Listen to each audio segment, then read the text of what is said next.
So the BBC had a programme last week, Newsnight. It's a current affairs programme, and they ask the question, is Welsh a hindrance to the development of, the economic development of Wales? And they had two experts to talk on the programme to discuss, and one for Welsh, okay, and one against. One against spending money on teaching or in developing Welsh. But neither of them were Welsh speakers. Okay, so even the person who was saying it's a good thing that we should be supporting Welsh, even she was not, or I think it was a she, was not a Welsh speaker. So for the BBC, as a national broadcaster, to have this question, even without asking somebody who is a Welsh speaker on the programme, you know, and also asking the question, is it a hindrance? Why not ask the question, is it a good thing?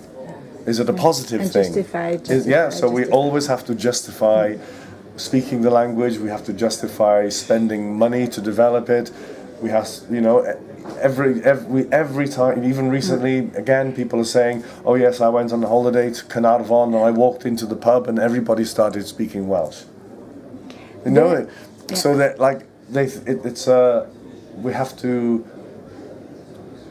there's always this justification of living life through the Welsh language. So if the government provides funding for a festival, they have to provide everything, all the information has to be bilingual. So I work for the Arts Council of Wales, and everything we produce is bilingual. The website is bilingual, all the companies that we fund, we make sure that they have to produce. Even the English language theatre company has to produce information yn y Gymraeg. Brilliant. Right? And they don't like it necessarily to begin with, but look, we live in a bilingual country.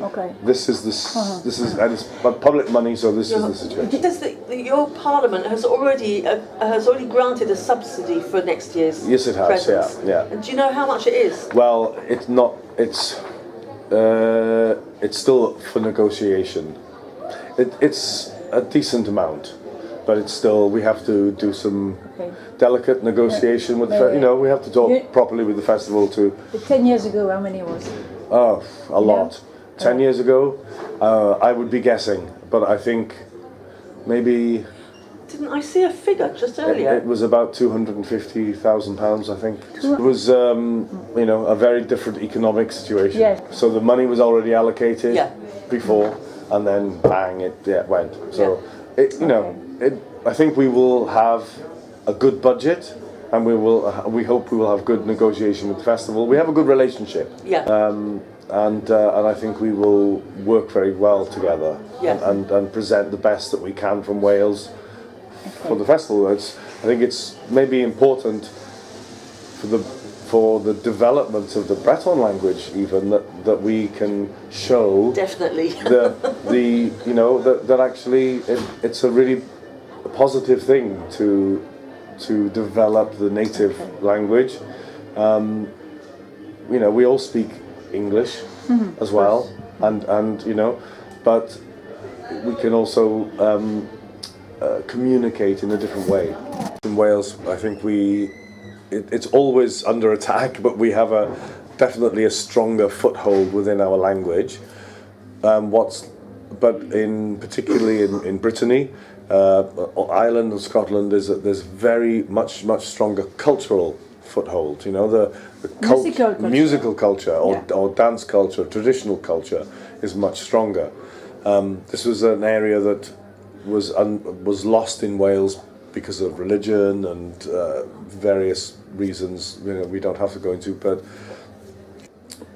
so we're going through really more like a revival of our traditional culture, revival of singing, revival of music, revival of dance traditions. These things are coming to Lorient for a lot of Welsh musicians is a huge inspiration, because they see the vibrancy of the Breton culture. They see the dancing, they see the fest-noz, the Canadiscan, the Bombard, the Binu, the Bagad. It's all wow. They can't imagine that happening in Wales, because in Wales it's nowhere near as developed. So this is the area where we get our inspiration is coming to Lorient.